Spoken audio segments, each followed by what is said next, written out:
ఓం నమ శివాయ. నమో కాలభైరవ. విధాత టీవీ ప్రేక్షకులందరూ ఆ కాలభైరవుడు రాజశ్యామలాదేవి అనుగ్రహంతో అందరూ సుఖ సంతోషాలతో ఉండాలని మనస్ఫూర్తిగా కోరుకుంటూ మీ విశ్వసాయి గురూజీ. అలాగే ప్రతి ఒక్కరికి కూడా శ్రీరామ నవమి శుభాకాంక్షలు. ఆ శ్రీరాముని శుభాశీస్సులు అందరిపై ఉండాలి, అందరి జీవితాలు కలకలలాడాలని మనస్ఫూర్తిగా ప్రార్థిస్తున్నాను. మరి ఒక్కసారి మన పీఠంలో జరిగేటువంటి కార్యక్రమం గురించి. ఏప్రిల్ 1 బుధవారం, చైత్రశుద్ధ పౌర్ణమి. అంటే చాలామంది 2వ తేదీ కదా గురువుగారు అని అనొచ్చు. మనం ప్రదోష వేళలో చేస్తాము.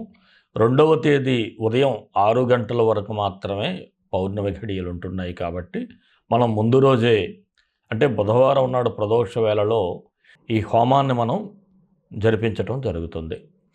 ఇది చాలా పవిత్రమైనటువంటి రోజు. అలాగే ఆ రోజు ఎటువంటి పూజ చేసినా, హోమం చేసినా కర్మదోషాలు, అలాగే పూర్వజన్మ పాపాలు, మరి పితృదోషాలు కూడా, దానితో పాటు గ్రహదోషాలు కూడా తగ్గించడానికి చాలా శక్తివంతమైనటువంటి రోజు.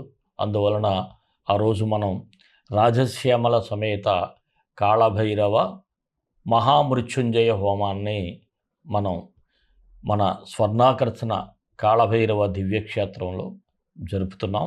ఈ హోమం జరగటం వలన ఏమిటంటే, మీకు చెప్పినట్లు పూర్వజన్మ కర్మదోషాలే కాదు, ఎవరికైనా అనారోగ్య సమస్యలున్నా, అపమృత్యు భయం ఉన్నా, నెగిటివ్ ఎనర్జీస్ ఉన్నా, లేదు ఎటువంటి ఇబ్బందులు ఎదురవుతూ ఉన్నా, మీరు ఏదైనా ఒక పని చేసేటప్పుడు ఆటంకాలు ఎదురవుతూ ఉన్నా, తప్పకుండా ఈ బాధలన్నీ కూడా తొలగించేటువంటి ఈ హోమం. అందువలన ప్రతి ఒక్కరూ కూడా ప్రత్యక్షంగా లేదా పరోక్షంగా ఈ హోమంలో అందరూ పాల్గొనవచ్చు.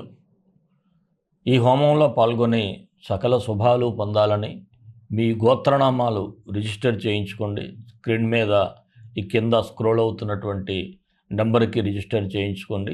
అలాగే మన యొక్క ఈ క్షేత్రంలో గోవులకి మనం ఆహారాన్ని ఇస్తూ ఉంటాం. మీరు ఇచ్చినటువంటి ఏదైతే మీరు పంపిస్తూ ఉంటారో ఈ హోమం కోసం. అలాగే ఇక్కడ అనాథాశ్రమంలో బిడ్డలకు కూడా అన్నప్రసాద సేవా కార్యక్రమం కూడా ఉంటుంది. అలాగే ఈ పాల్గొన్న ప్రతి ఒక్కరికి కూడా మీ గోత్రనామాలు ఇక్కడ చదివినటువంటి వీడియోను పంపించటం, అలాగే ప్రసాదాన్ని కూడా మీకు అందించడం జరుగుతుంది మీ ఇంటికి పోస్టల్ ద్వారా. తప్పకుండా ఎంతోమంది ప్రతి నెల ఇక్కడ జరిగే అమావాస్య పౌర్ణమి హోమాల్లో పాల్గొంటున్నారు. అలాగే మంచి శుభ ఫలితాలు అయితే పొందుతున్నారు. మరి ఈ రాశి ఫలాల్లోకి వెళ్ళే ముందు మరొక మాట ఏమిటంటే, ఈ వీడియోలన్నీ చివరి వరకు చూసినట్లయితే ఈ పక్షం రోజులు మీకు ఏదైనా ఇబ్బంది ఉంటే దానికి సంబంధించినటువంటి మంత్రాన్ని కూడా మీకు ఇస్తున్నాను. ఆ మంత్రం కూడా మీకు చదువుకున్నట్లయితే ప్రతిరోజు కూడా అద్భుతమైనటువంటి రిజల్ట్స్ అయితే ఉంటాయి. చాలామంది అడుగుతూ ఉంటారు, గురువుగారు మరి మాకు ఇబ్బంది ఉంది కదా, ఏదైనా పరిహారం చెప్పండి అని. మీరు చివరి వరకు చూడరు కదా. చూస్తే ఆ చివరిలో ఆ పరిహారానికి సంబంధించినటువంటి మంత్రం కూడా మీకు ఉంటుంది.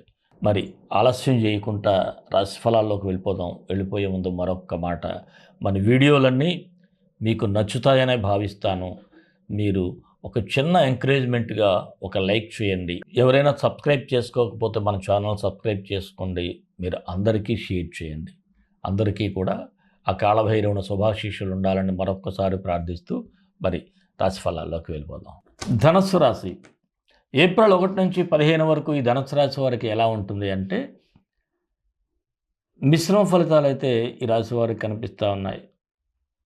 ఎందుకంటే అర్ధాష్టమ శని, 4వ స్థానంలోనూ రవి కుజ సంచారం. కాకపోతే ఏదైనా ఒక విషయం వచ్చేటప్పుడు కంగారు పడకుండా కాస్త నిదానంగా ప్రశాంతంగా ఆలోచించి ముందుకు వెళ్తే బాగుంటుంది. అయినా పర్వాలేదు ధనుసు రాశి వారికి. ఎందుకంటే ఆలోచించండి, ఆవేశంలో నిర్ణయాలు తీసుకోవద్దు. అయితే మీ రోజువారీ జీవన శైలిలో కూడా కొన్ని మార్పులు చూడాల్సిన పరిస్థితి, కొత్త అనుభూతులు కూడా మీకు ఎదురయ్యే ఛాన్సెస్ అయితే ఉన్నాయి. అలాగే కుటుంబ సభ్యుల నుంచి సహాయ సహకారాలు కూడా కనిపిస్తూ ఉన్నాయి. ఆర్థిక లావాదేవీల విషయంలో మాత్రం కాస్త అప్రమత్తంగా ఉండాలి.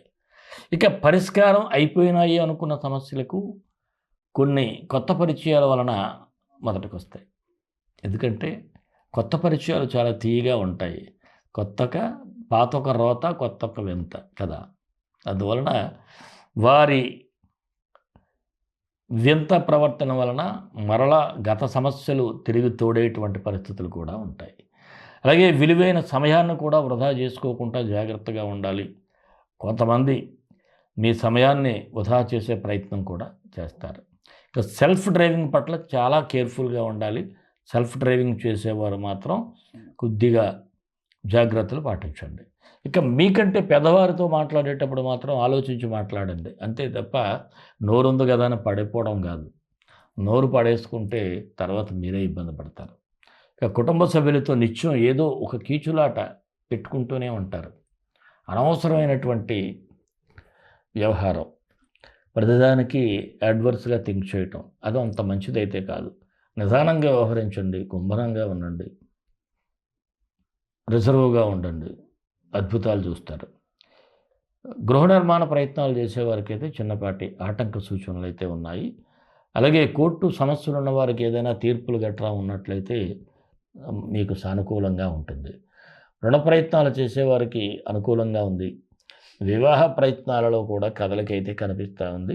నిరుద్యోగులకు ఉద్యోగ ప్రయత్నాలు కూడా ఫలిస్తాయి. ఇక రాజకీయ నాయకులైతే ప్రజల్లోకి వెళ్ళటానికి అనేక రకాలైనటువంటి ఆలోచనలు చేయటం. రాజకీయ నాయకులు ప్రజల్లోకి వెళ్ళటానికి ఒక రకరకాలైనటువంటి ప్రక్రియలు చేసేటువంటి సూచనలు అయితే ఉన్నాయి.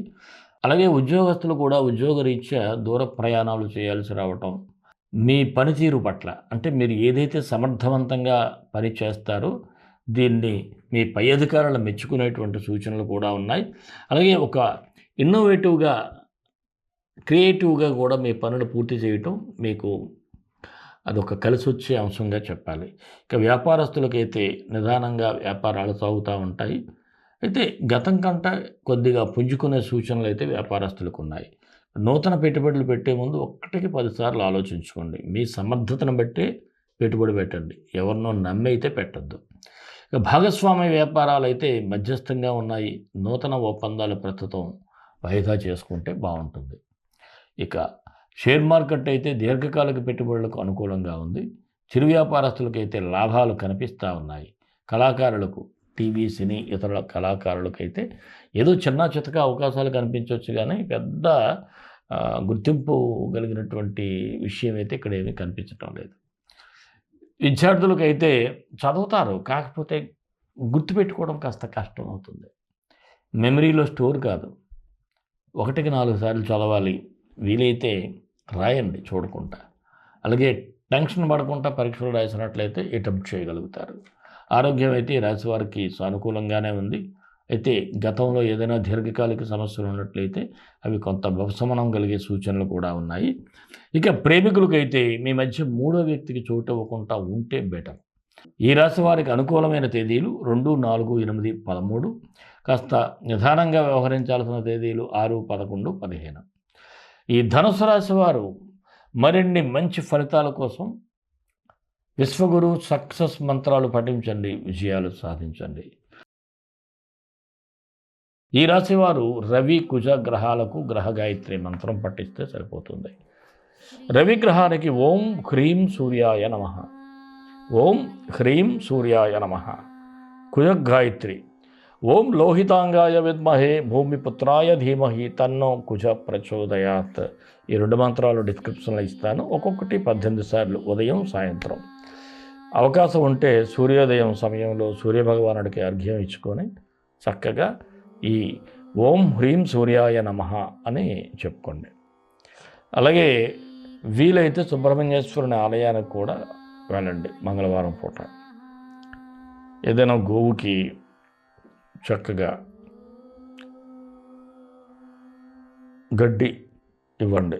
నాటు గోవులకు మాత్రం అనుకూలంగా ఉంటుంది.